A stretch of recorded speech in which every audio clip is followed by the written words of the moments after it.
La question du Mali sera certainement l'ordre du jour le plus important de cette réunion des chefs d'État de la CEDEAO.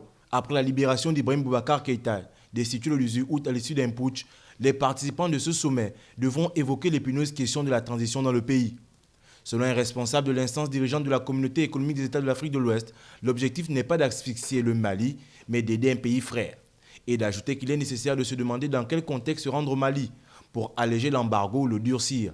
Une décision qui revient, selon le dit responsable, au chef d'État.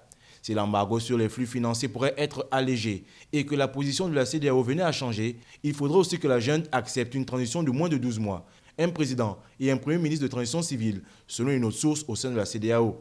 Un jour après la tenue des concertations nationales, dont le premier round s'est terminé dimanche sur le territoire malien, le président ivoirien Alassane Ouattara a eu un entretien téléphonique avec le chef de la junte, le colonel Assimi Goïta.